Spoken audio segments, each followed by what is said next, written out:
gents and ladies. This is my boy Logan from Loki Barber. Correct? We're out here in Athlone.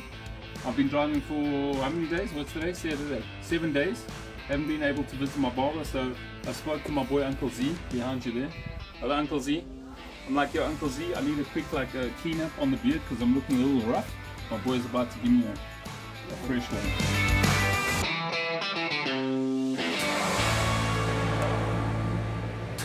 Please start service you want. Select destination station. Now, at the factory in Uitenhage, there's a nice yellow or mustard Mark 1 R line with a 1.8 turbo 20 valve motor in it. And we looked at the timeline, intercoolers, oil coolers, boost pipes, it's a lot of work. So I thought the second best motor will be still a 20 valve, but just a normally aspirated version of that. We knew there was a Polo Cup motor from the racing scene available, which is very rare, a very expensive motor to build, but it makes a very good horsepower rating. Stock out of factory made 92 kilowatts on the flywheel, a little bit more than the R line. It's a strong little motor, revvy motor. So we prepped the whole build around one day one of those motors going into the vehicle. Where do you come from? I feel like you just magic that. Hey man, how's it going? So we've been talking about this for like 2 weeks online. Genuine Polo Cup engine out of a Polo Cup vehicle that was racing in 2011. It was run in 2011. Do you know what happened to it since then? So it had a blown head gasket, and I stripped it to assemble to put in one of my vehicles. What are the signs to look that you can tell me it's an original? There's no engine number. Which I feel like you can machine shave that off. that down. The fingernail test, you can feel drags in there and no more, but we can open it up. We can shave a little bit metal off, make it perfectly smooth, and then run a bigger piston ring to take up that distance. But once you get to a maximum size, then you're in trouble. But we're still looking like it hasn't been machined or very much. So the cylinder has a special bit on this. It's a 5 valve per cylinder, so 20 valve. You're used to your 16 valve with your double overhead cam. Volkswagen went a little nutty and added 3 intakes for better flow. This cylinder head is what makes these engines cool, and these camshafts should be what makes it motorsporty. So, moment of truth. Yep, they're cams. Thickest? Yeah, this is the high lift cam.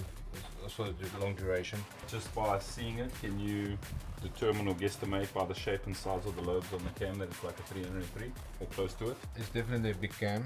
What it is exactly you need to test, but you got quite a long duration, not a sharp point, quite a high lift. So I would guess it's around about that. Yeah. With the engineering and everything, what it cost me, I'm a bit.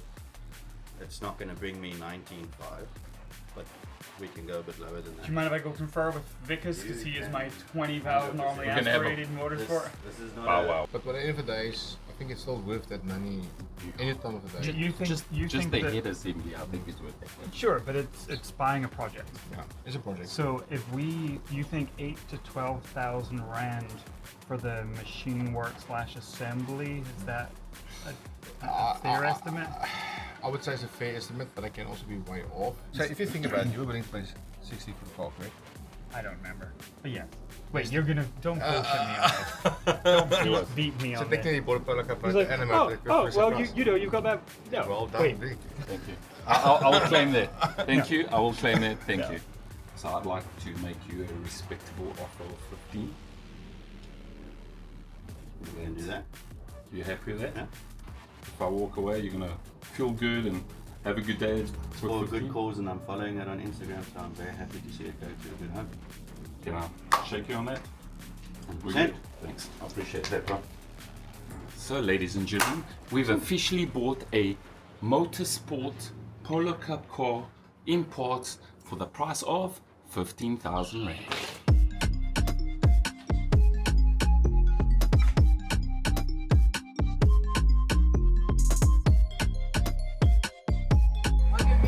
Is it cops here?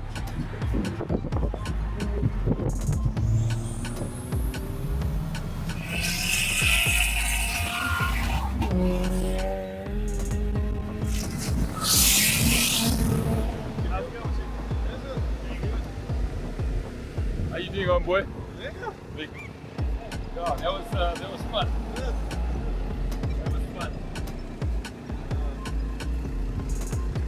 Hold that close, nobody move. Our spontaneous on-the-road meet was a lot of fun, but before our enthusiasm got the upper hand, the long arm of the law reined us in.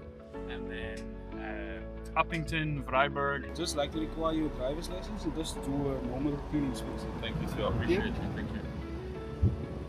You having a good day out here? Thank you so much for your time, sir.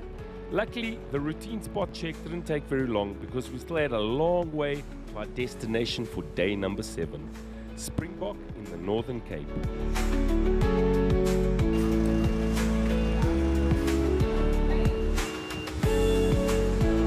Some of the best moments of this trip were when we randomly pulled up on the side of the road, rolled out the shade, found something to eat, and shared good conversations, some jokes, and some good insights on our beautiful country, South Africa. You as well. Thank you so much for hanging out.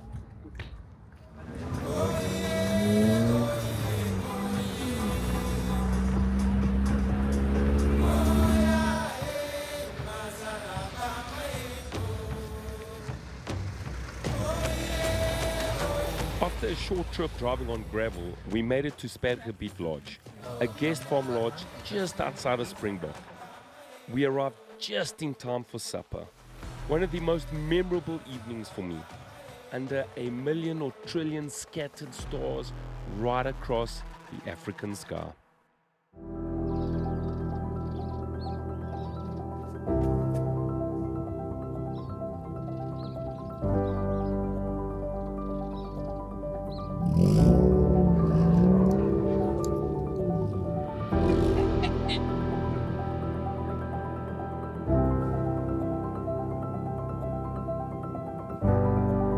So there's no possible way we're traveling 5,000 kilometers across all 9 provinces, and we make it to this side of the world, just past Springbok, Namakwaland vibes, and we don't hit the coast.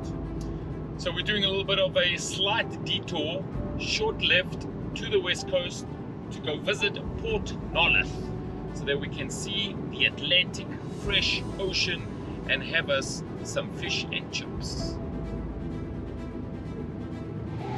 Just in case you didn't believe that this car was sitting under a tree for quite a long time, we have now driven 3,887 kilometers and there's still parts of tree coming out.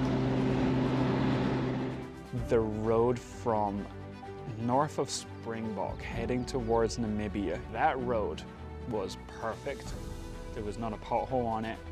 Every time you crested a hill, you looked down and you saw it just continue dead straight over the next hills to the horizon, where you go and have this beautiful series of turns with just the right camber on the road, and the scenery was just perfect and basically no other cars on it. That was kind of just our playground.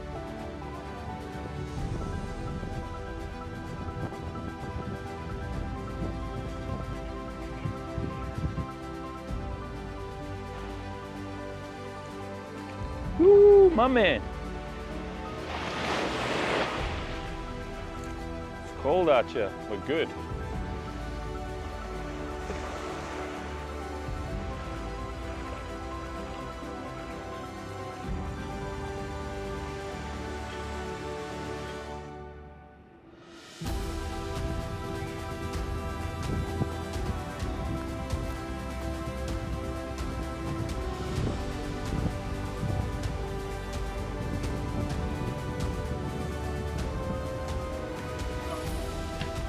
Time to have some fish and chips. I want fish and chips. Why? Because you're at the coast and you gotta slap me a little bit of fish and chips, papa. Just like that. All yours, all yours, all yours, all yours. In case you were wondering where Jamie was while we were feasting, he got wind of a high-speed testing facility that happens to be en route to Uppington. But more about that after the break.